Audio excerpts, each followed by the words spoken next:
$50. That's what her mother got for her. Not 50,000. Not 50,000. 50, the price of a grocery run. A forgotten bill. Something you hand over without counting. Beatrice Warhowl looked at her 21-year-old daughter, calculated what she was worth to the world, and accepted the first offer without negotiating upward. In a world where rank is survival and a daughter's value is measured in her wolf strength, her heat cycle, the alliances her body can broker, Anastasia Frostfire had none of it. No signal. No heat. No strength the healers could detect. A null. Dead weight on an already sinking bloodline. And when her sister's wedding needed funding and a labor broker came knocking, the math was simple. Anastasia was told 30 minutes before collection. Her sister was 2 rooms away, laughing about dress lengths in a fitting room, and didn't stop when the transport arrived. Beatrice was already back at her desk before the vehicle cleared the gates. No argument. No farewell. No second thoughts. Just a crumpled indenture document, a $50 bill, and a Tuesday morning that ended everything Anastasia had ever known and began something none of them could have survived predicting. If this is already making your blood run, you know where the subscribe button lives. Act 1. The price of a daughter. $50. That's the number. Hold it for a moment. Let it sit where it lands. Not 500. Not 5,000. 50, the amount you hand over without looking at it, the amount that disappears from your wallet and leaves no memory of going. The broker's floor rate for unranked nulls. The standard price for a wolf with no detectable signal, no heat cycle, no strength worth measuring. The price of livestock feed. A forgotten bill. Something disposable. That is what Beatrice Warhowl accepted for her daughter. She didn't negotiate upward. She didn't pause. She took the first offer, signed the indenture document with the efficient handwriting of a woman completing a task she'd been quietly planning for longer than she would ever admit, and went back to organizing her younger daughter's wedding flowers before the ink was dry. Anastasia Frostfire was 21 years old. She found out she'd been sold with 30 minutes to spare.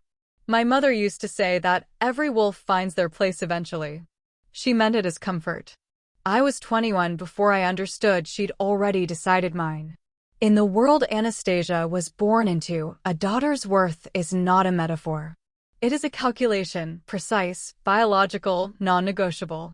An omega daughter is a strategic asset. Her designation alone opens doors, seals alliances, commands rooms. A beta daughter is acceptable collateral, useful enough, capable of brokering mid-tier matches if properly managed.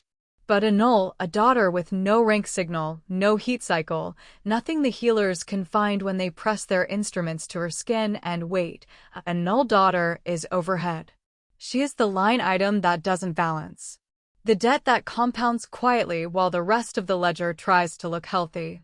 Anastasia had been that line item for 21 years. The Frostfire pack had been declining for longer than that, a generation of slow erosion, influence leaking away through bad alliances and worse decisions, prestige maintained through performance rather than substance. Beatrice held it together the way certain women hold things together, through sheer social precision, through carefully curated appearances, through the management of what other wolves were allowed to see. The cracks were there. They were simply not visible to anyone who hadn't learned to look for them. When Anastasia's younger sister was promised to a mid-ranking warrior family, it was the best match Beatrice had managed in years. It required a celebration worthy of the alliance, a celebration the family could not quietly afford. Beatrice solved that problem the way she solved most problems, efficiently and without sentiment. She contacted a labor broker who operated at the comfortable edge of legality, discussed terms in the kind of measured voice that makes immoral things sound administrative, and arranged for Anastasia's indenture contract to be processed and transferred before anyone thought to ask Anastasia's opinion on the matter. The broker offered $50. Beatrice said yes. She did not tell her daughter that evening. She told her the following morning, over a breakfast that Anastasia would later remember in strange detail: the color of the light through the kitchen window, the temperature of her tea, the way Beatrice delivered the information while standing rather than sitting, as if she anticipated needing to leave quickly afterward. "You're being relocated for work opportunities." The phrasing was deliberate. "The contract provides housing and meals. You'll be well taken care of." It's the practical choice given your situation. Anastasia asked what situation. Beatrice looked at her for a moment with the expression she reserved for questions that should not require answering, and then she left the room. The collection vehicle arrived 40 minutes later. Anastasia packed what she could in the time she had, which was not much, because no one had thought to warn her in time to do it properly. A change of clothes. The small book of territory maps she'd kept since childhood. The single photograph she owned of herself that didn't make her feel like evidence of something gone wrong. She passed her sister's room on the way out. The door was open. Her sister was standing on a small platform in the center of the room while a seamstress adjusted the hem of a wedding dress that was the precise color of winter moonlight, laughing at something the seamstress had said, her reflection bright and complete in the mirror across the room. She glanced at Anastasia in the doorway, lifted her hand in a small wave, looked back at her reflection. Anastasia carried her bag to the transport vehicle. Beatrice was not outside. The broker's assistant loaded the vehicle with the organized disinterest of someone completing a routine task, checked Anastasia's name against a manifest, and gestured toward the back without making eye contact. Inside, for other wolves already sat waiting, strangers with the same quiet around their eyes that Anastasia recognized because she had worn it herself for years. The look of people who had already processed what was happening and found that processing it changed nothing. The vehicle pulled away from the Frostfire pack gates as the sun came up. Anastasia watched through a scratched window as the only home she had ever known grew smaller and then disappeared entirely behind a turn in the road.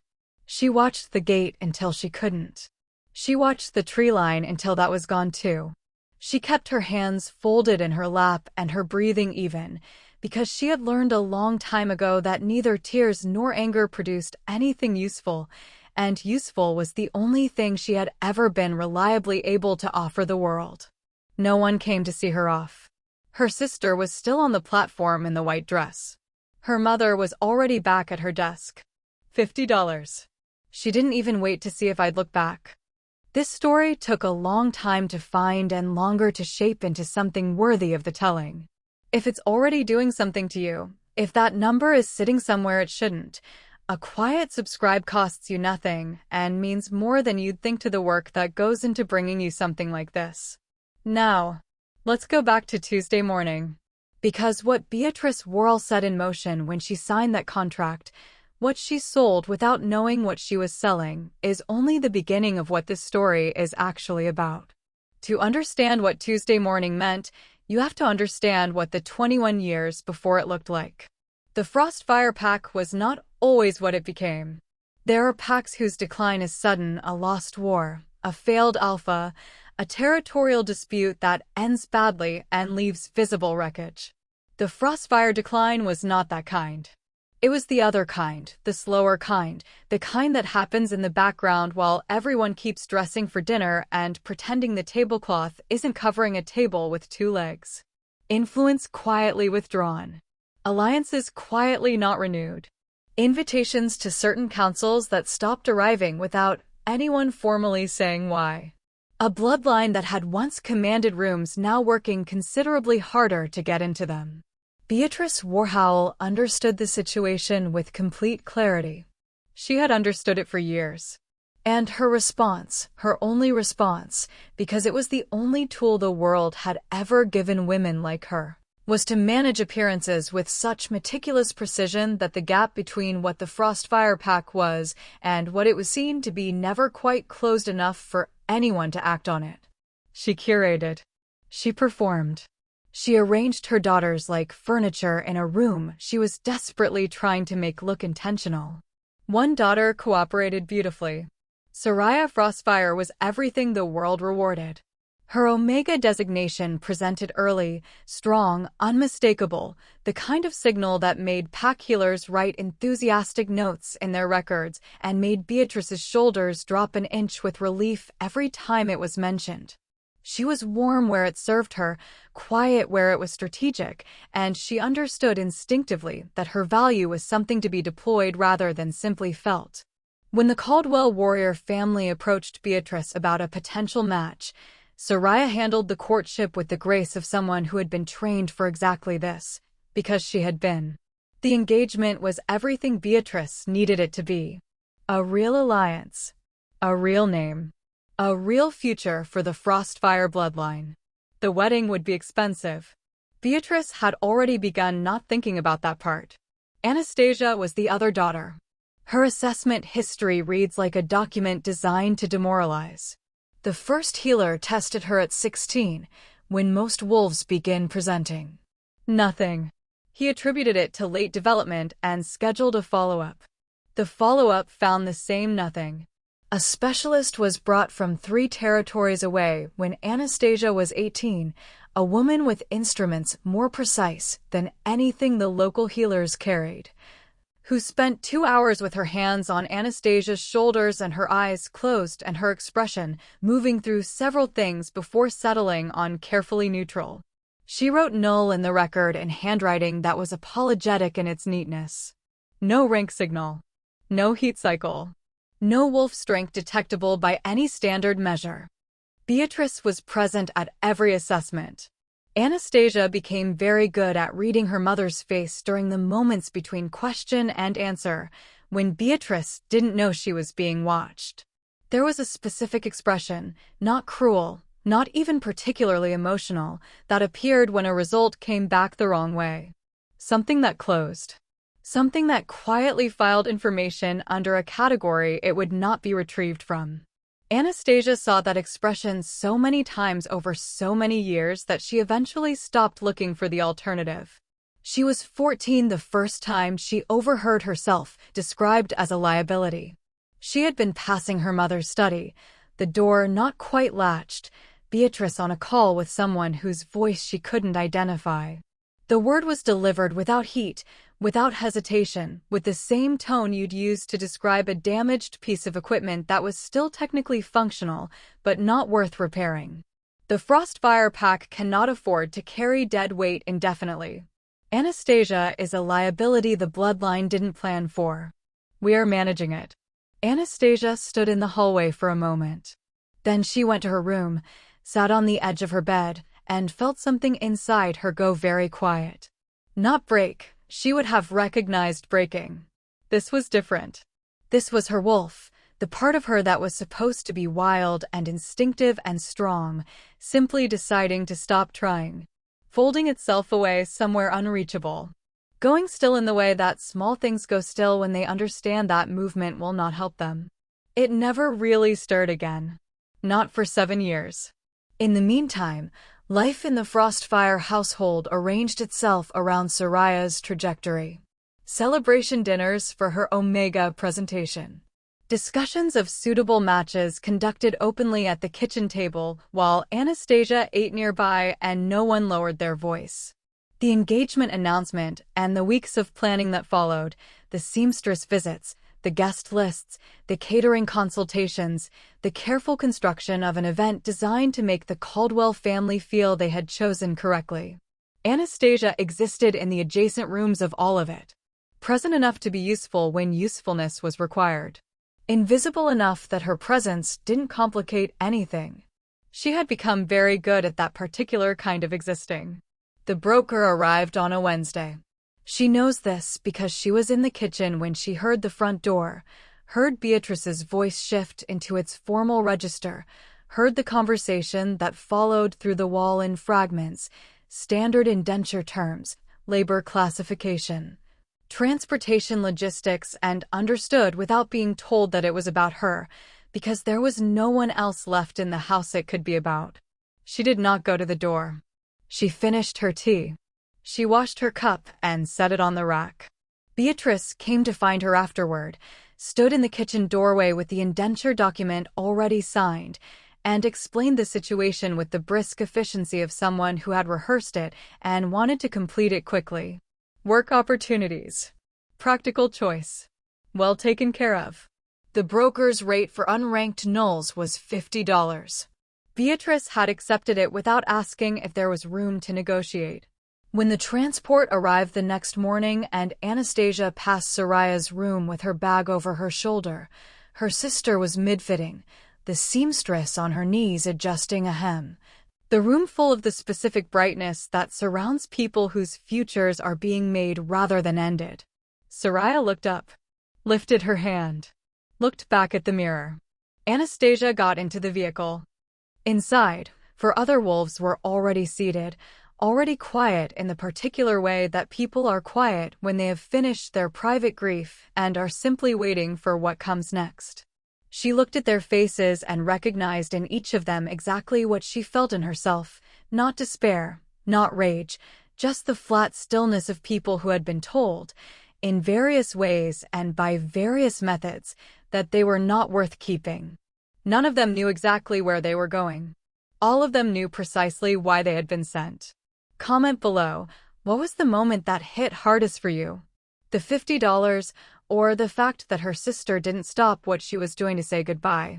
Tell me which one and why. Because everyone who hears this story lands differently on that question, and I want to know where you landed. Act 2, The Stronghold. The 4 days taught her things about people that 21 years inside a single pack had not. There were 5 of them in the transport. 5 wolves deemed surplus by the families and packs that had produced them, traveling in the specific silence of people who have already said everything useful to themselves and found it insufficient.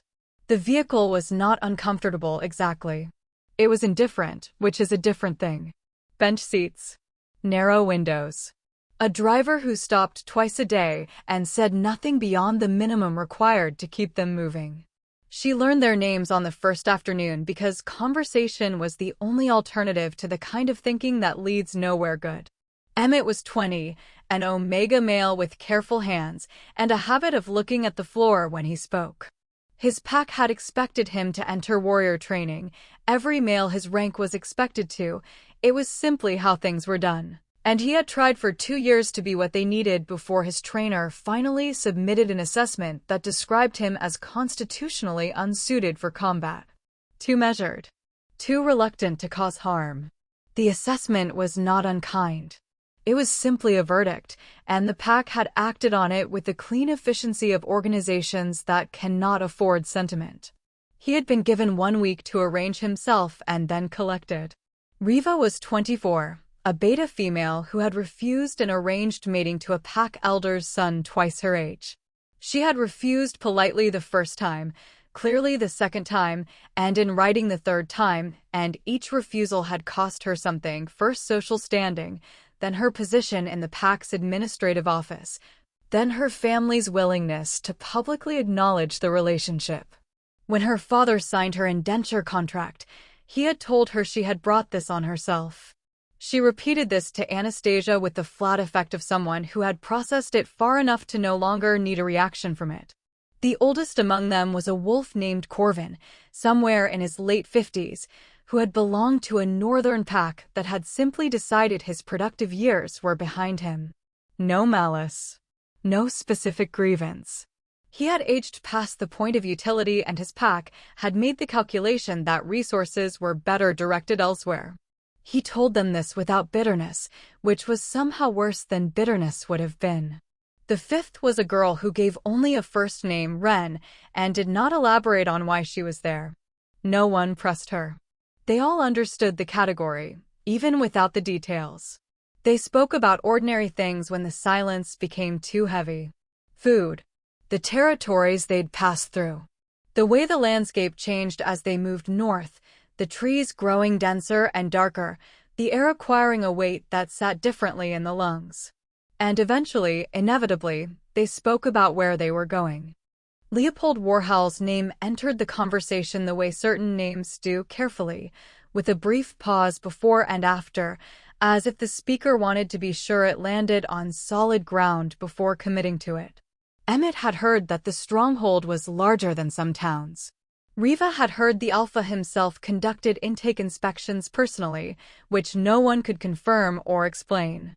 Corvin had heard things about Leopold's power that he relayed in the measured tone of a man who had long ago made peace with the fact that the world contained things beyond ordinary understanding.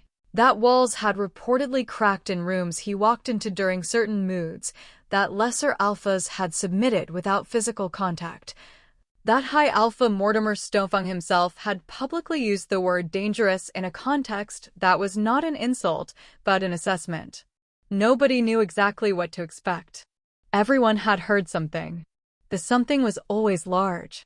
Anastasia listened and said little. She had spent 21 years developing the particular skill of being present in a conversation without contributing enough to become a target of it, and it served her now. She filed the information. She watched the window. It was on the fourth day, sometime in the early afternoon, when they crossed into Leopold's territory. She knew it before the driver announced it, knew it the way you know weather is changing before the clouds confirm anything. The air shifted. The trees were older here, massive things that had clearly been standing long before anyone thought to name the territory around them, their branches interlocking overhead into something that filtered the light rather than blocked it. The road beneath the vehicle changed from packed earth to fitted stone, precise and deliberate, the kind of infrastructure that announces intent rather than just function. And something else happened. Something she had no framework for and no language to describe cleanly. The part of her that had gone quiet at 14, her wolf, folded away into stillness so long ago that she had nearly stopped believing it was there, moved. Not dramatically. Not with any of the force the stories described. Just a faint shift, like something adjusting its position after years of holding the same one. A single breath drawn in a deep place. An awareness that something in the air recognized something in her, or she recognized something in it, and neither party was sure yet what to do with the information. She pressed her hand flat against the cold window glass and said nothing. The stronghold announced itself before it was visible. First the outer perimeter markers, then the guards, pairs of them stationed at intervals along the road, wearing dark armor that absorbed light rather than reflecting it. They tracked the vehicle without moving toward it. Their deference when the driver showed credentials was immediate and practiced, the kind that has stopped requiring thought. Then the structure itself came into view, and Anastasia understood for the first time what it meant to build something that was not merely large, but intentional about its size. The stronghold rose against the tree-lean in black stone that did not look quarried so much as convinced, as if the mountain had agreed to become a fortress, and this was the result of that agreement. Towers that caught the low afternoon light along their edges. Walls thick enough that the shadows they cast on the inner courtyards were their own kind of architecture. She had grown up hearing that the Warhowl stronghold was impressive. Impressive was not the word. Impressive described things that could be contextualized. This could not. The vehicle entered through a gate wide enough for 3 transports side by side, and the sound changed immediately inside the walls, quieter, more contained, the ambient noise of the territory replaced by something more deliberate. Movement with purpose. A complex organism functioning at capacity. Intake processing was held in a stone building just inside the main gate, clean and efficiently organized, everything in it designed to move people through quickly and correctly. A clerk directed them to a waiting area. A second clerk collected their names and cross-referenced a manifest. And then Atlas Skullcrusher came through the interior door, and the room adjusted around his presence the way rooms do for people who expect them to. He was not the largest wolf Anastasia had ever seen, but he carried authority the way some people carry weight, distributed evenly, always present, never put down. He moved down the line of arrivals with systematic efficiency, asking specific questions, making brief notes, assigning designations with the confidence of someone who had done this enough times that he had stopped finding it interesting. He was not unkind. He was precise, which is its own register of intimidating. He reached Anastasia, asked her name, her former pack, her recorded classification. She answered.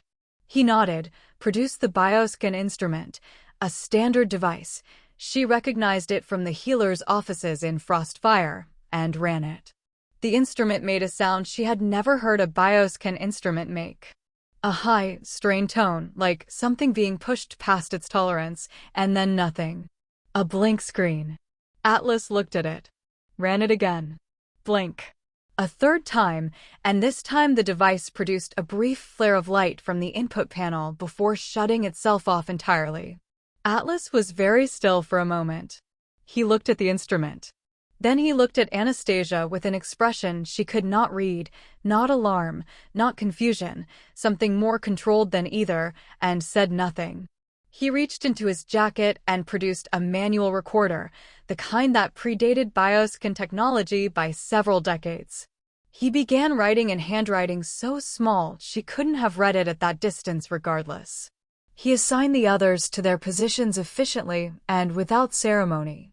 Emmett to facilities maintenance, Riva to administrative support, Corvin to groundskeeping, Ren to the kitchens. He said their quarters would be ready within the hour. To Anastasia, he said only, "Step aside, please. Someone will come for you shortly. Your processing requires additional assessment." She stepped aside. The others filed out. The room became quiet. She stood in the intake building of Leopold Warhowl's stronghold with no assignment, no category, no classification the equipment had been able to produce, and waited in the particular patience of someone for whom waiting has become indistinguishable from everything else. 8 minutes later, a man came through the interior door with Benedict Shadowbrook's quiet authority written across his entire bearing, read the notes Atlas had left on the intake desk, and looked at her with an expression that was complicated in ways she didn't yet have enough information to decode. Something is clearly different about Anastasia. The equipment couldn't even read her. What do you think is actually going on? Drop your theory in the comments before the next reveal. I want to see how close you get. Act 3. The Alpha and the Anomaly. You learn a great deal about a person from the space they occupy when they're not in it. Benedict Shadowbrook had understood this about Leopold Warhowl within the first month of his appointment as senior advisor 6 years ago, when he was still calibrating the difference between what the role required on paper and what it required in practice. The paper version was straightforward. Manage communications. Coordinate council business. Facilitate the administrative functions of the most powerful pack on the continent with efficiency and discretion.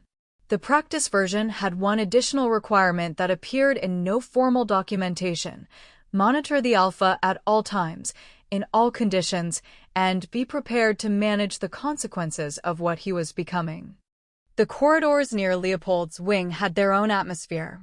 Pack members who worked in that section of the stronghold developed, over time, a particular way of moving through it, quieter than necessary, more deliberate than the task at hand required, the body making small unconscious adjustments in response to something the mind hadn't fully articulated. Not fear, exactly. Awareness. The heightened attentiveness of people who had learned, without being told, that this part of the building required it.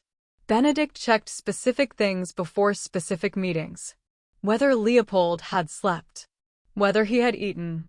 Whether there had been an episode in the previous 48 hours and, if so, how significant. He maintained a private record, handwritten, kept in a locked drawer, the kind of documentation that existed because someone needed to track what was happening even if tracking it changed nothing. The record went back 4 years. In the early entries, episodes were noted monthly, sometimes less. Surges of power beyond Leopold's control, brief and containable, the kind that cracked plaster and sent the nearest wolves stumbling from the room with their heads ringing. As the entries progressed, the intervals shortened. Monthly became fortnightly. Fortnightly became weekly. In the most recent pages, Benedict had begun noting duration alongside frequency, because duration was beginning to matter. Atlas positioned the wing's guards differently than guards were positioned elsewhere in the stronghold. Elsewhere, guards faced outward. Here, they faced both directions. Benedict had never needed to explain this to Atlas. Atlas had simply understood, with the pragmatic intelligence that made him indispensable, that the threat calculus in this particular corridor ran in two directions simultaneously. 3 territories away, on Mortimer Stonefang's desk, a fitness assessment file had been open for 6 weeks. Mortimer had not yet acted on it. He was a careful man, deliberate in the way that leaders are deliberate when the decision in front of them is irreversible, and he was not yet certain enough to be irreversible. But the file was open. Benedict knew it was open because he had sources, and knowing things before they became events was the primary function of his position. Lucius Bloodreaver's territorial challenge was filed with more precision than patience, which told Benedict everything he needed to know about Lucius's confidence level. The challenge cited documented instability. It cited witnessed episodes, affidavits from wolves in adjacent territories who had felt the power surges from a distance. The legal language of a man who had been building his argument methodically for 2 years and believed he had finally accumulated enough to make it hold. He probably had. That was the part Benedict didn't record in the private journal, because writing it would have made it too concrete to manage around. Leopold knew all of it. This was important to understand. He was not unaware of his situation, not insulated from the reality of what was happening to him by the privilege of his position. He read the same reports. He understood the legal framework of Lucius's challenge. He had, at some point in the past few months, made a private calculation. Benedict suspected this, but could not confirm it, about how much time remained before the power stopped being something he could hold by will alone. He had not shared the number with anyone. He continued to rule, to lead, to make decisions with the focused precision that had defined his 8-year tenure, and the effort that cost him was visible only to people who knew precisely what to look for. Benedict knew precisely what to look for. The number, he estimated privately, was somewhere around 3 months. They were currently at 2.5. This was the situation when Atlas's notification arrived. Worker with unclassifiable bioscan result. Ancient signature. Founding era resonance. Recommend alpha review before formal classification is assigned. Benedict read it twice. Then he went to find Leopold. He delivered the information in the clinical register he used for official matters, because clinical language moved through Leopold's defenses more cleanly than anything that sounded like urgency. Intake anomaly. Bioscan equipment failure across 3 attempts. Manual recorder results suggest a signature outside standard classification parameters. The founding era comparison was Atlas's own notation, and Benedict watched Leopold's expression when he read it, watched something shift briefly behind the controlled surface before it was managed back into neutrality. Leopold came to the intake hall. Benedict walked beside him and spent the transit time doing what he always did in Leopold's proximity, monitoring, calibrating, maintaining the careful ongoing assessment that kept him useful. Leopold's baseline tension was something Benedict had long ago memorized: the set of his jaw, the angle of his shoulders, the particular quality of stillness he maintained in the space between external demands. It was never fully relaxed. It had not been fully relaxed in years. It was the tension of a man who had made a permanent arrangement with his own restraint and was honoring it 1 hour at a time. They entered the intake hall. Anastasia Frostfire was standing near the far wall, not seated, not pacing, simply standing with the stillness of someone who had grown practiced at occupying space without drawing attention to it. She was not what Benedict had expected, though he recognized immediately that he hadn't formed a specific expectation, which was its own kind of telling. She looked like someone who had been carrying something heavy for so long that her posture had accommodated it, built around it, made it structural rather than burdensome. Her eyes, when they moved to the door, were watchful in the way that years of careful attention produce, not suspicious, just present, taking in what was actually there rather than what was expected. Leopold crossed the room and stopped. Not paused. Stopped. The distinction was absolute, and Benedict registered it with a precision that bypassed analysis and landed somewhere closer to shock. He had watched Leopold Warhowl walk into territorial disputes, into council chambers stacked against him, into rooms where the air itself seemed to lean away from his approach. He had never once seen him stop like this, the full cessation of movement, the complete absence of the managed tension that defined every moment of his waking existence. Every line in his body, the jaw, the shoulders, the hands, the constant low-grade war between his will and his power quiet. All of it instantaneously, completely quiet. Benedict had served Leopold for 6 years. He had never seen him still. Anastasia looked back. She had not been taught to drop her eyes for alphas because no one in her former life had ever considered it necessary to teach her. No one had thought it would matter. She simply looked at the man who had entered the room, with the same careful watchfulness she'd applied to everything since Tuesday, and held the eye contact without apparent effort. The silence lasted several seconds, long enough to become a presence of its own in the room. Then Leopold said something, very quietly, at a volume calibrated for Benedict's ears only, in a voice that carried an entire 8 years of arithmetic in it. She was in a transport chain. Benedict stepped back into the corridor.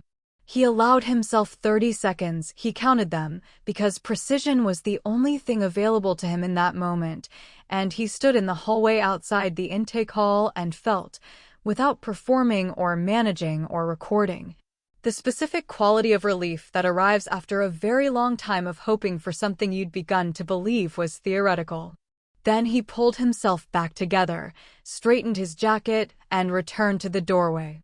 Inside, Leopold was approaching her. Carefully. The word that came to Benedict's mind was the word that would later appear in his private record, because it was the most accurate one available. Carefully, the way a person approaches something precious they are terrified of damaging. When they understand for the first time that precious and terrified are not incompatible.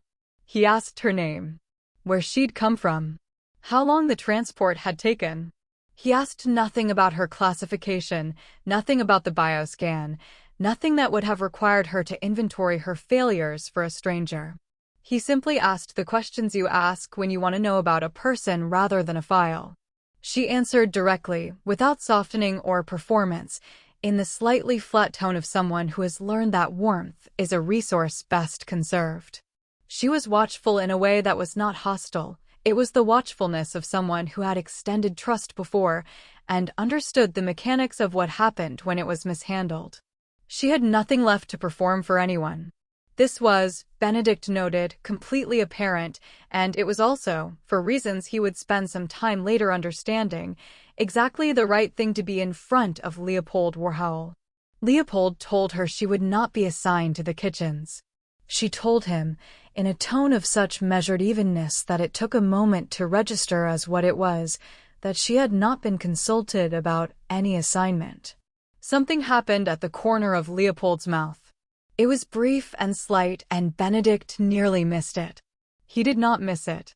He would record it that evening in the private journal, in the same handwriting he used for episode reports and timeline calculations and fitness assessment updates, with the same careful precision he brought to everything that mattered.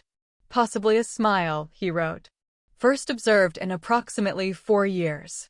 Leopold stopped the moment he saw her. 8 years of searching, and she arrived in a transport chain, sold for $50. What are you feeling right now? Rage, relief, something you don't have a word for yet? Tell me in the comments. I want to know. Act 4. The Truth Beneath the Null. The analyst's name was Saren Vale, and she had been working in classification science for longer than most wolves in the stronghold had been alive. She was not given to dramatic language.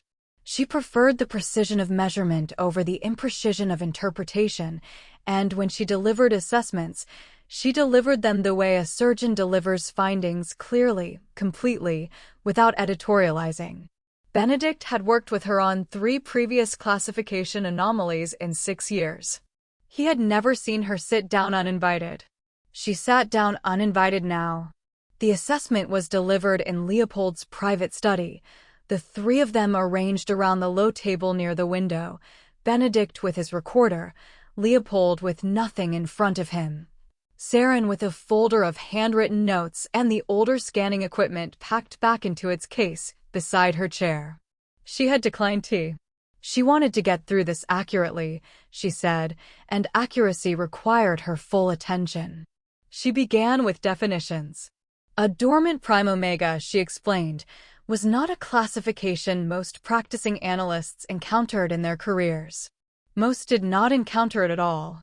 It appeared in the founding era records, in the early documentation from the original wolf bloodlines, with enough regularity to establish it as a genuine biological phenomenon rather than mythology, and then it had simply stopped appearing, at least in any verified form, for the better part of 2 centuries. The classification described an omega of extraordinary genetic potency, whose nature had failed to activate through standard developmental channels. Not delayed. Not deficient. Suppressed, deliberately and completely, by the wolf's own biological system. The suppression mechanism was the part that had taken Saren the longest to confirm, because it was also the part that was most difficult to explain to someone without her specific training. An omega's nature, she said, was not passive. It was not simply a designation waiting to be read by the right instrument. It was active, responsive, capable of reading its own environment and making something that functioned, at a biological level, like a decision. In ordinary wolves, this responsiveness expressed itself in the standard ways: designation emergence, heat cycles, the gradual surfacing of rank-specific instincts. In a prime omega, the responsiveness was amplified to a degree that created a different kind of outcome. When the environment was sufficiently hostile, not hostile in the dramatic sense, not requiring violence or overt cruelty, but hostile in the sustained, low-grade, chronic way that certain environments were hostile, the wolf could determine that emergence was not safe. That surfacing into the available conditions would expose something irreplaceable to people who would not protect it. And so it stayed down, folded itself into silence, waited. The specific irony of Anastasia's case, Saren continued, was in the numbers. Her omega signature was not weak. It was not marginal, not borderline, not the kind of reading that might be classified differently on a different day with different instruments. It was dense enough, potent enough, that when standard bioscan equipment attempted to read it, the instrument registered the signal as damage rather than data. The reading was too strong to process. It presented as absence because the tools designed to measure ordinary signals had no framework for something this far outside ordinary parameters.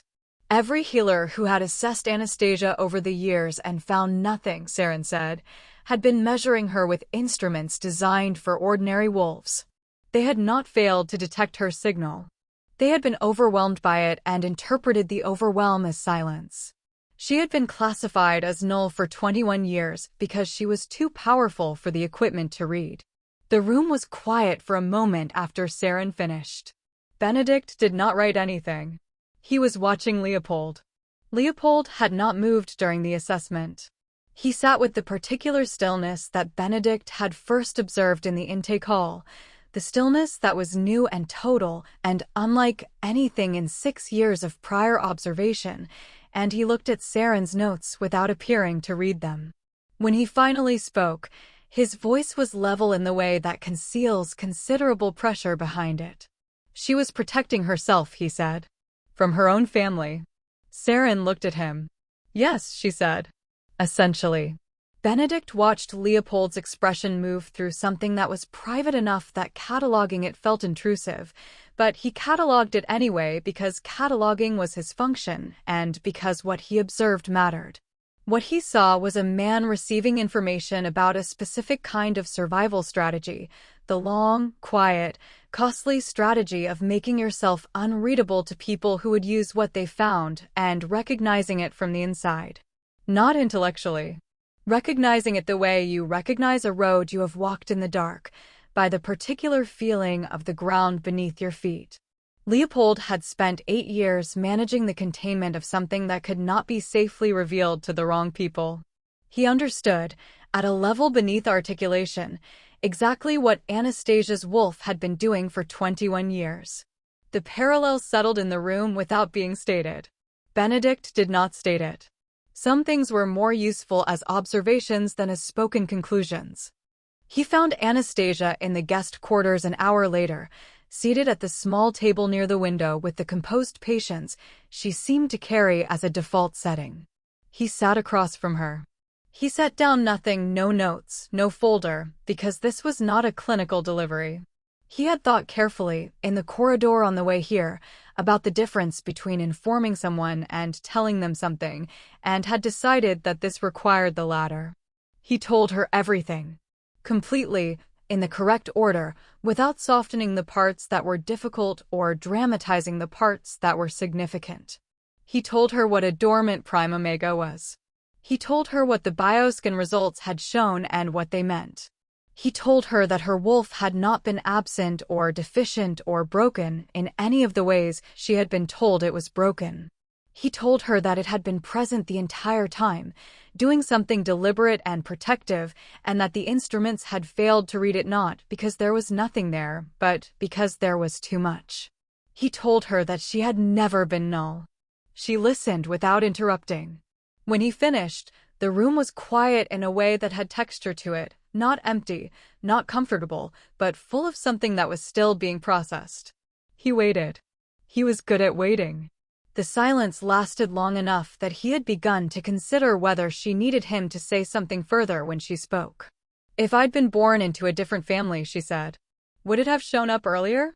Benedict considered giving her the careful answer, the qualified answer, the one that acknowledged the complexity of biological development and the variability of individual cases. He looked at her face and gave her the true one instead. "Yes," he said. "Almost certainly." She nodded. One small, precise movement. Then she turned and looked out the window, and he let her look. Several minutes passed. The light outside shifted slightly. Somewhere deeper in the stronghold, something moved through the corridors and the building absorbed it the way large old buildings absorb things, without acknowledgement. When she turned back, her voice was composed. She asked what dormant prime omega classification meant for her formal processing. She asked whether there were legal implications for her indenture contract given the misclassification. She asked what the standard timeline was for full designation emergence and what symptoms she should expect and who she should report them to. Practical questions. Sequential, organized, the questions of a person managing information rather than feeling it. She did not cry. Benedict recorded this later in the private journal, in the entry for that evening, and he was careful about how he recorded it because he wanted to be accurate. He did not write that she was strong. He wrote that she was a woman who had spent 21 years running out of safe places to fall apart, and that composure and strength were not the same thing, and that the distinction mattered, and that he intended to remember it. Leopold did not announce what came next. He simply began. Access to the Stronghold library was arranged without her requesting it, a key left with Benedict to pass along, no explanation attached, the way you offer something when you don't want the offering to feel like a transaction. The meals that arrived at her quarters were specific. Not the standard arrangement for guest-classified residents, not a generic selection from the kitchens. Red meat was absent. Tea arrived without accompaniment, nothing in it, the temperature precisely maintained. She had not told anyone these preferences. She had not been asked. She ate the first meal with the careful attention of someone checking for a trick and found none. Leopold asked Benedict to introduce her to Atlas, which Benedict did with the mild apprehension of a man facilitating an interaction whose outcome he couldn't model. Atlas Skullcrusher greeted her with the verbal economy he applied to most things, assessed her in approximately 4 seconds with the direct efficiency he applied to everything, and then made a joke, dry, understated. The kind that requires you to catch up to it slightly before it lands, that startled a short, genuine sound out of her that was almost a laugh. By the end of the week, Atlas had rearranged his intake office route to pass her quarters twice daily for reasons he did not explain to anyone and that everyone understood perfectly. Leopold himself kept a careful distance that was not distance. He was present without crowding, available without demanding. He did not tell her what he was doing. He simply did it, paying attention in the specific, particular way that communicates value more clearly than any declaration of it. He had been waiting for 8 years without knowing what he was waiting for. Now that he knew, he was not going to rush it. He courted her the way a man courts someone he has been waiting for without knowing it, not with performance or grand gesture, but with the steady, unglamorous work of showing up, paying attention, and refusing to stop. Anastasia's wolf had been hiding to protect her. Sit with that for a moment.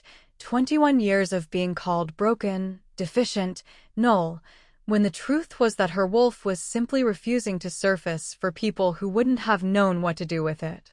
Does that change how you see those 21 years? Tell me in the comments. I read every one. Act 5. Lucius Bloodreaver makes his move. Word travels in wolf territories the way it has always traveled, faster than it should, further than anyone intended, and always to the person most likely to use it. Lucius Bloodreaver heard within 4 days. He had sources inside Leopold's territory the way a careful man always has sources inside the territory of a rival he is actively building a case against, not dramatically, not through infiltration or subterfuge, but through the ordinary human architecture of people who talk, who have relatives in other packs, who mention things in passing that reach interested ears through 3 or 4 degrees of ordinary connection.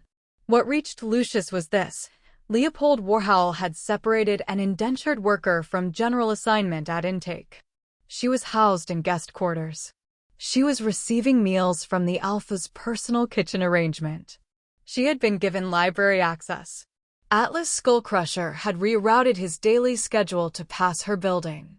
Lucius read the intelligence report and set it down and thought for approximately 20 minutes before picking up his pen. He was not, and this was important to understand clearly, a simple antagonist. Simple antagonists were manageable. Lucius Bloodreaver was something considerably more dangerous, a genuinely intelligent strategic mind with legitimate grievances and 2 years of methodical preparation behind him. His territorial challenge against Leopold was not opportunistic. It was constructed. He had documented the instability episodes through verified witness accounts. He had compiled the timeline Benedict had also been privately compiling, which meant he had roughly equivalent information about how far along the deterioration actually was.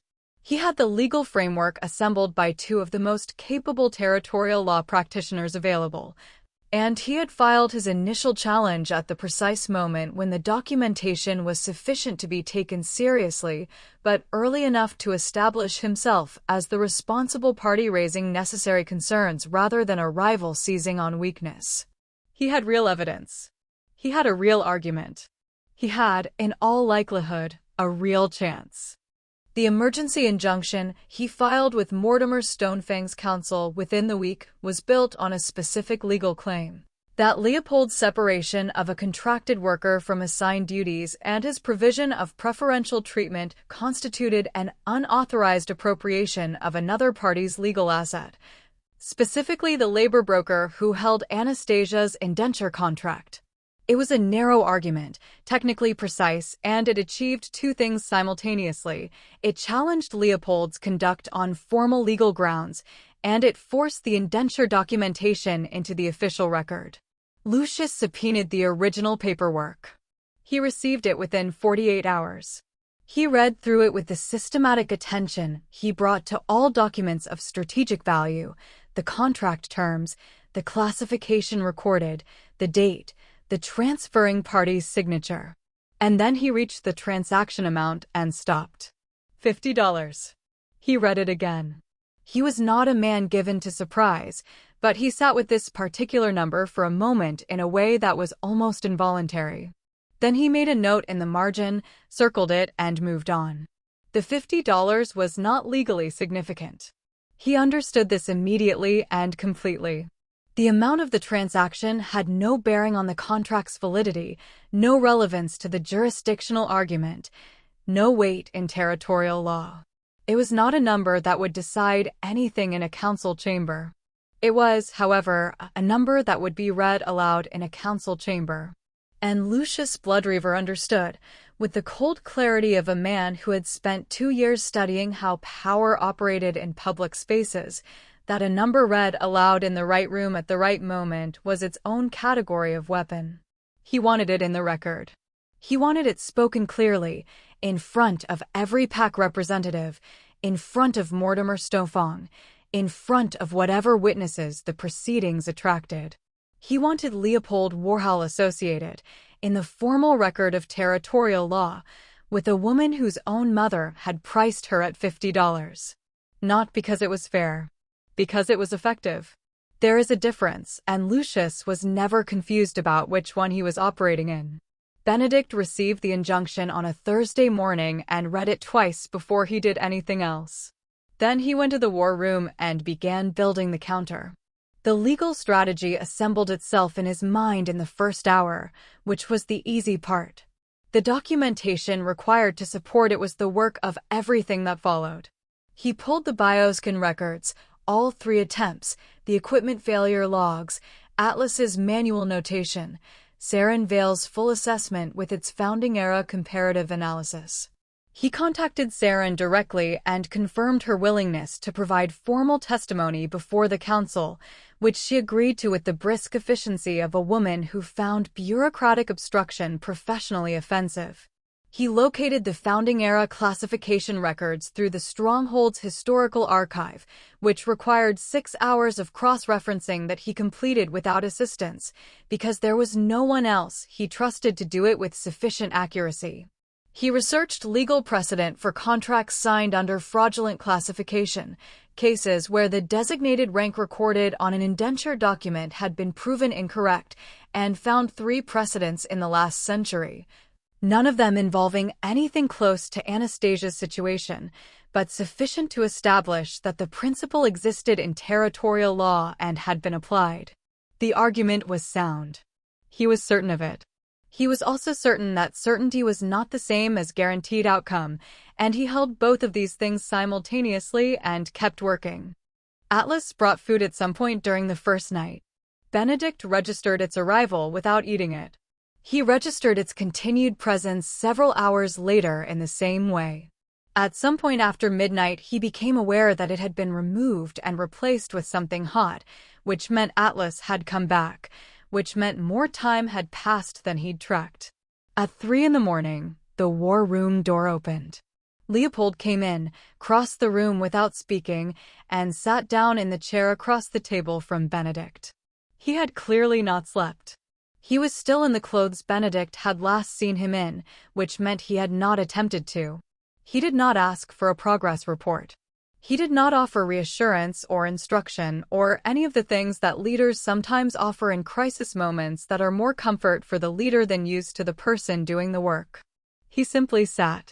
Present, quiet, awake. The way you sit with someone in a long night when there is nothing you can do to shorten it, but you refuse to leave them to it alone. He stayed for 2 hours. Then he left without speaking, and Benedict heard his footsteps recede down the corridor, and turned back to his notes and found, without entirely understanding why, that the next several hours went faster. 3 territories away, in the Frostfire Pack's main residence, a formal council summons arrived for Beatrice Warhowl on a Friday afternoon. She read it once, set it on the desk, and sat very still for approximately 90 seconds. Then she picked it up and read it again, more slowly, identifying the specific language, the date, the required presence, the council's authority, the subject matter listed in the formal header. She contacted a lawyer before the hour was out. The following morning, she went to 3 different establishments looking for appropriate attire. Not her standard wardrobe, something adjacent to it, something that read as dignified without appearing unaffected, that suggested a woman carrying private grief with public composure. She found what she was looking for on the second attempt. She told her daughter's wedding guests that she was traveling for a family matter, with the expression of someone making a reluctant sacrifice in service of something larger than herself, and accepted their sympathetic responses with the quiet grace of a woman who had been performing under pressure for so long the performance no longer required conscious effort. On the transport to the council's seat, she rehearsed her testimony. The financial pressure the family had been under, the misunderstanding of the contract's terms, her genuine belief that Anastasia was being offered an improved situation, the word opportunity, which she had decided to use twice, once near the beginning, once near the end, where it would land with the resonance of sincerity rather than the clatter of repetition. She prepared for every question she anticipated being asked. She prepared her voice for the moments where it should carry and the moments where it should soften. She prepared her hands to be still in her lap rather than moving, because movement suggested agitation and agitation suggested guilt, and guilt was a narrative she was not going to permit. She had not once, in any of this preparation, considered what Anastasia might say. This was the only strategic error she made. It was sufficient. Lucius Bloodreaver weaponized $50 and pointed it at Leopold, but it's about to detonate in an entirely different direction. Are you ready for Beatrice to walk into that council chamber? If you are, comment below. I need to know you're with me before we go in. Act 6, The Reckoning. The council chamber at Mortimer Stonefang's seat had been built for exactly this kind of moment, which was either reassuring or ominous, depending on where you were sitting when the doors closed. It was not a room designed for comfort. It was designed for consequence, high ceilings that made voices carry with a weight they didn't have in ordinary spaces, stone walls that had absorbed 3 centuries of territorial decisions and seemed to hold the residue of them in the quality of their silence. The seating arranged in a precise arc around the central floor gave every representative an unobstructed line of sight to whoever was speaking, which meant that whoever was speaking had an unobstructed line of sight to everyone watching. There was nowhere in the room to be partially present. You were there completely, or you were not there. Every major pack had sent representation. Benedict noted this as he took his position, not just the obligatory delegates, but senior figures, alphas in some cases, people who had made the calculation that whatever was decided here today was worth the journey to witness directly. The weight of it was distributed evenly across the room, and it was considerable. Mortimer Stonefang opened the proceedings without ceremony. He was a man who understood that the gravity of a room was diminished rather than amplified by theatrical framing, and he had been high alpha long enough to trust that understanding completely. He stated the matter before the council. He acknowledged both parties. He indicated the order of presentation. Then he sat back and became, for the duration of what followed, the most attentive listener in the room. Lucius Bloodreaver presented first, as the filing party. He stood in the center of the chamber floor with the composed authority of a man who had rehearsed this moment many times and trusted his preparation, and he made his case with a precision that Benedict, listening from his position, had the professional integrity to acknowledge as genuinely impressive. The contract was valid under existing territorial law. He walked through the relevant statutes clearly, without embellishment. Leopold's conduct in separating a contracted worker from assigned duties without authorization from the holding broker constituted interference with the legal arrangement to which he was not a party. The claim of true mate status, Lucius argued, was unverifiable by any objective standard and therefore could not function as legal justification for the interference. He was careful and he was correct on several points. He did not overreach. He did not dramatize. He presented the evidence he had, framed it in the language most likely to survive scrutiny, and sat down. He had also, at the precise moment he had planned for, read the transaction amount into the official record. $50. He said it once, clearly, in the same measured tone he had used for every other figure in his presentation. He did not pause after it for effect. He didn't need to. The number did what numbers do when they are accurate and specific and landed in the right room. It settled into the air and stayed there. Benedict rose when Mortimer indicated. He had organized the counterargument in a specific sequence, prioritized not by the strength of each element individually, but by the cumulative effect of their order. He began with Atlas's incident report from intake, the bioscan failure, documented in Atlas's own notation, time-stamped, specific. He presented Saren Vale's formal assessment next, the full classification analysis. The founding-era comparison records that had required 6 hours to locate and that now sat in a folder that Benedict had brought in triplicate because he believed in redundancy when the stakes were sufficient.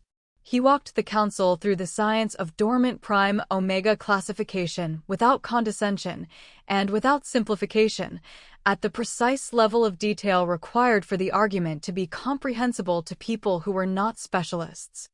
He watched the room as he spoke. He had learned, over years of presenting complex information to councils and committees and skeptical rooms of powerful wolves, that the moment a body of listeners shifted from hearing to understanding was visible if you knew what to look for. It was a subtle thing, a change in the quality of attention, a slight forward movement in posture, eyes that had been recording information beginning to process it. He saw it move across the chamber like a slow wave, pack representative by pack representative, as the picture assembled itself into something that could not be cleanly argued against. The contract had been signed with Anastasia's classification recorded as null. Saren's assessment, supported by the founding-era records, established that this classification was incorrect, not marginally, not debatably, but fundamentally and completely. Beatrice Warhowl had signed documentation stating her daughter was a wolf of no detectable rank. The documentation was false. Whether Beatrice had known this when she signed it was a separate question. The falseness of the classification was not. A contract built on false classification, Benedict concluded, placing the 3 precedent cases before the council in the same unhurried sequence he had used throughout, was not a valid contract. It was a document. There was a distinction in territorial law, and that distinction had been applied before, and it applied here. Lucius watched it happen. Benedict allowed himself the discipline of not watching Lucius watch it happen, because the counterargument required his full attention, and he gave it that, but he was aware of Lucius in his peripheral vision. Aware of the precise moment when the injunction that had been built on $50 of indenture paperwork encountered the reality that the paperwork did not hold and began to come apart. Mortimer Stonefong ruled the contract void. He stated it in the same tone in which he had opened the proceedings, clear, measured, without drama, the voice of a man who understood that the decision itself was sufficient and required no performance to make it land. The indenture was invalid on grounds of fraudulent classification. The injunction was dismissed. Lucius Bloodreaver sat down. He said nothing. Around him, the chamber moved and breathed, and the witnesses present began the quiet transaction of processing what they had just observed. But Lucius sat in the specific stillness of a man who had built something carefully over a long time and watched it become insufficient, and he said nothing at all. Beatrice was called. She walked to the center of the chamber floor with the composed bearing she had assembled carefully over 3 days of preparation, and she delivered her testimony with technical competence that Benedict would later record without editorializing. The financial circumstances had been genuinely severe. She had understood the indenture to represent an opportunity for Anastasia that the Frostfire pack could not provide internally. She had relied on the healer's assessments, multiple assessments, she noted, conducted over several years, in determining that Anastasia's classification was null. She had believed she was acting in her daughter's interest. Her voice broke at 2 points. Both points were appropriate to the content surrounding them. She used the word opportunity once near the beginning of her testimony and once near the end, and the second usage landed with the weight of a word that has been placed deliberately rather than arrived at naturally. She did not look at Anastasia once.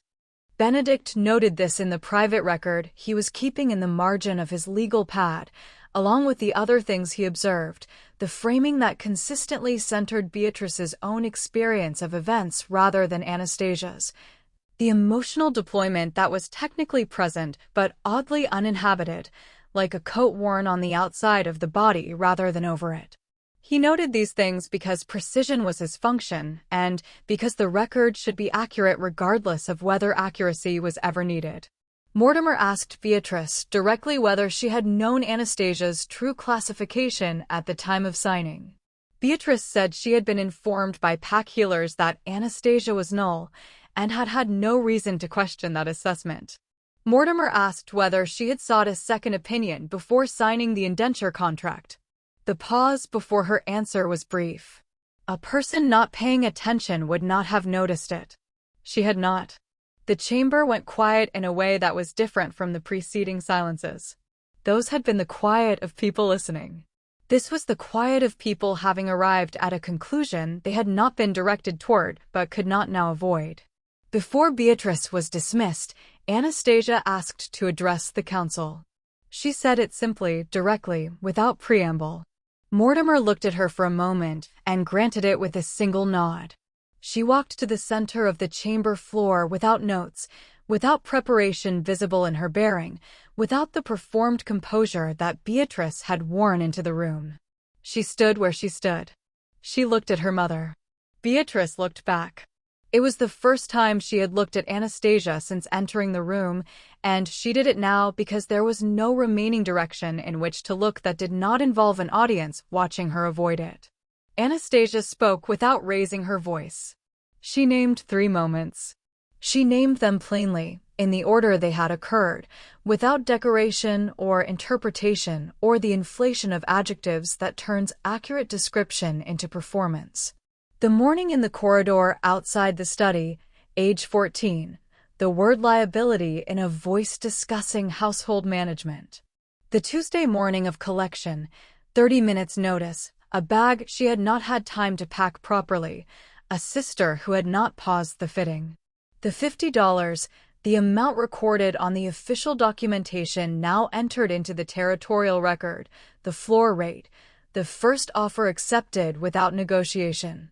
She named each one as a fact because each one was a fact, and facts do not require embellishment to be what they are. Then she told her mother what access she would and would not have going forward, in precise terms, without ambiguity, in the same register that Beatrice had once used to discuss the household arrangements, efficient, specific, not cruel, simply final.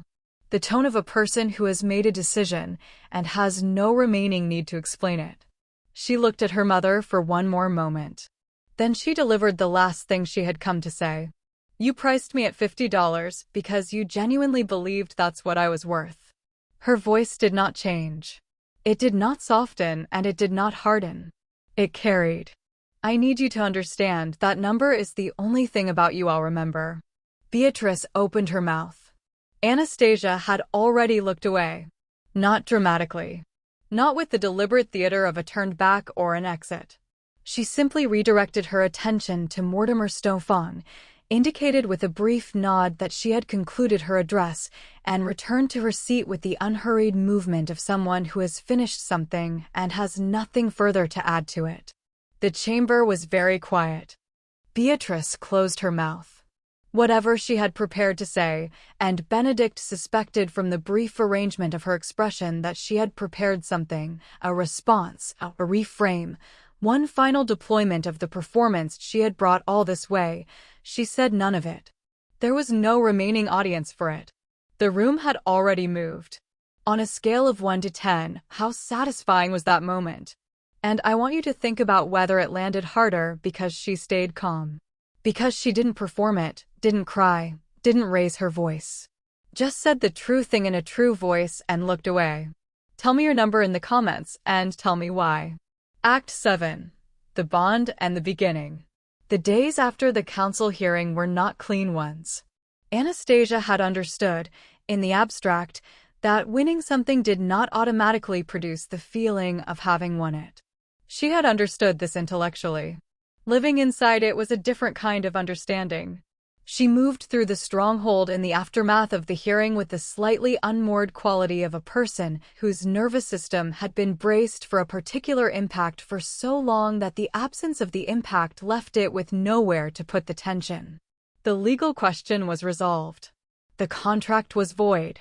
Beatrice had been dismissed from the chamber and from the territory with the quiet finality of a door closing on a room you no longer needed to enter. None of this produced peace immediately. It produced something more like the silence after a long noise stops, which takes time to settle into before it becomes recognizable as quiet.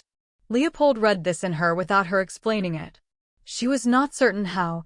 The partial bond between them was still new and imprecise, more a quality of awareness than a clear channel, but she noticed that his proximity shifted with her state in ways that were too consistent to be coincidental. When she needed the library and its contained, orderly silence, he did not appear there. When she spent an evening on the western ramparts watching the territory in the dark, he appeared at a distance that was company without intrusion, present enough that she was not alone, far enough that she was not crowded. When she woke at 3 a.m. 3 nights, after the hearing with the particular alertness of a body that has processed something significant while the mind was not supervising, she found that someone had left tea outside her door. Still warm. No note. She sat with the tea in the dark and felt something move in the deep part of her where her wolf had been quietly waking for weeks now, something that was not gratitude exactly, gratitude was too small for it, but something in that direction. Something that recognized being read accurately by another person as the specific and uncommon gift that it was. She had spent 21 years being misread. She understood the difference. The night she chose actively.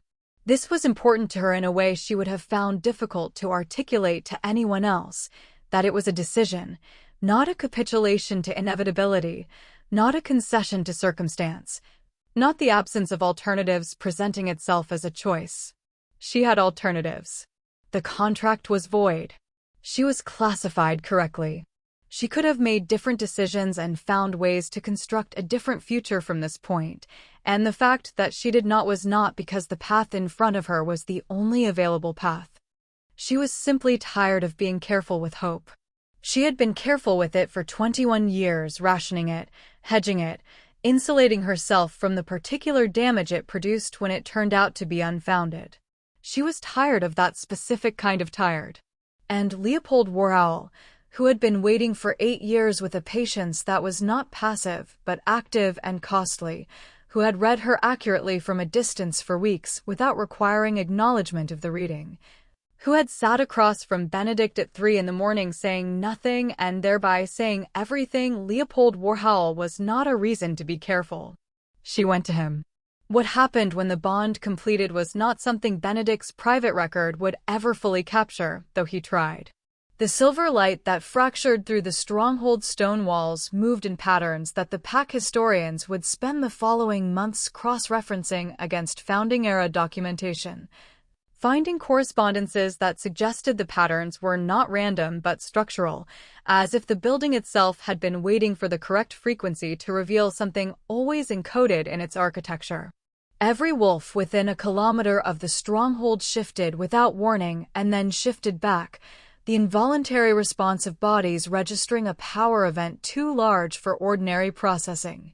Several reported afterward that they had not understood what was happening but had felt, in the moment of it, something that they could only describe as rightness. A word that appeared in enough separate accounts that Benedict recorded it as a pattern rather than a coincidence. Atlas Skullcrusher was standing post at the eastern entrance when it happened. The guard who was with him reported that Atlas looked up at the sky with an expression that no one present had ever seen on his face before, and that none of them could precisely describe afterward.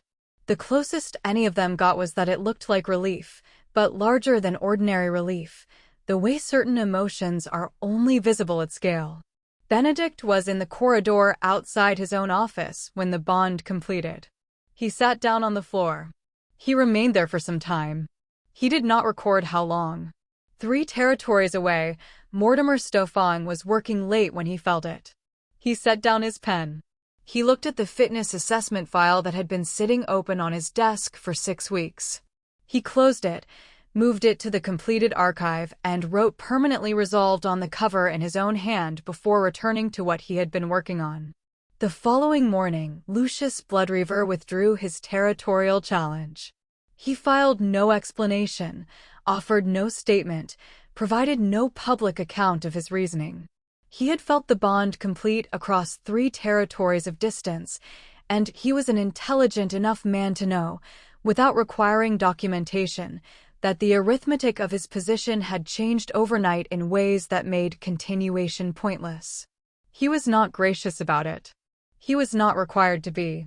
He simply withdrew and turned his attention to other things, which was its own kind of acknowledgement. Anastasia woke to the sensation of being complete. It was not a dramatic thing, not a sudden revelation. It was more like becoming aware, gradually and then all at once, of the absence of something she had been carrying so long she had stopped registering its weight.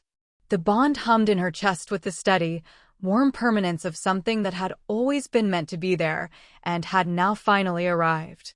She lay still for a moment and simply felt it, the way you lie still sometimes in a place of genuine safety, because moving might break the spell before you've had time to believe in it. Leopold was asleep beside her. Actually asleep, not the managed half-rest she had come to understand was the closest he had been able to get for years, but the real thing, the deep and undefended unconsciousness of a body that had finally been given permission to stop bracing. His breathing was even. The tension that lived in his jaw and shoulders, even in stillness, was gone. He looked younger without it. He looked, for the first time since she had known him, simply like a person sleeping. She watched him for a moment and felt the bond warm in response to whatever showed in her expression. Benedict found them both at breakfast. He came into the room, saw them at the table, Leopold with food in front of him that he was actually eating, Anastasia with her tea, no milk, the temperature correct. And he stopped in the doorway for a moment before turning and walking back out into the corridor, where he stood for approximately 30 seconds before returning. He sat down. He poured himself tea. He asked Leopold about the morning's council briefing with the professionalism of a man who was refusing to acknowledge that his eyes were doing something involuntary. Anastasia asked if she could attend the briefing. Leopold looked at her. He said of course. He said obviously. He said he had been waiting for longer than was probably professional to admit, for someone who would sit across from him in a council briefing and tell him when he was wrong in real time, and that she seemed, based on available evidence, likely to be exceptional at it. She laughed. It was not a polished thing. It arrived unexpectedly, genuine, and slightly surprised at itself, the laugh of a person who had not laughed easily in a long time and was relearning the reflex. Leopold's expression shifted into something that was not quite a smile, but occupied the same territory. Benedict wrote it down. First observed laughter, he noted in the margin of his morning record, in the same precise handwriting he used for everything that mattered. 2 subjects, same morning. That night they stood on the stronghold grounds under a full moon, and the territory lay out before them in silver and shadow, quiet and immense, and theirs. Anastasia thought about Tuesday morning. She thought about the scratched window and the transport pulling away and the fitting room with the white dress visible through the open door, and her sister's hand lifted in a wave that did not interrupt anything. She thought about the indenture document and the $50 paper clipped to the corner, the broker's floor rate, the first offer accepted without asking if there was room to go higher. She did not think about it with rage. Rage required the belief that things should have gone differently, and she was standing in the stronghold grounds of Leopold Warhowl with the bond humming warm and permanent in her chest, and her prime omega nature finally, fully, unhurriedly awake. And she could not construct, from this position, a version of events in which a different path had led here more cleanly. The storm had driven her exactly where she needed to be. The only road to this specific place had run through all of it. She had not chosen the road, but she had walked it, and it had led here, and here was sufficient. My mother used to say every wolf finds their place eventually. She was right. She just didn't understand that finding it wasn't her gift to give. It was always mine to reach. This is the end of Anastasia's story, but it's only the beginning of everything she's going to build. What do you want to see happen next for her and Leopold? What does their future look like? Tell me your dream continuation in the comments. I read every single one.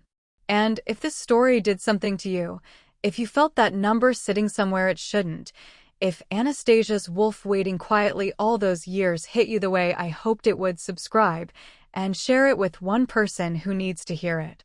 I'll see you in the next one.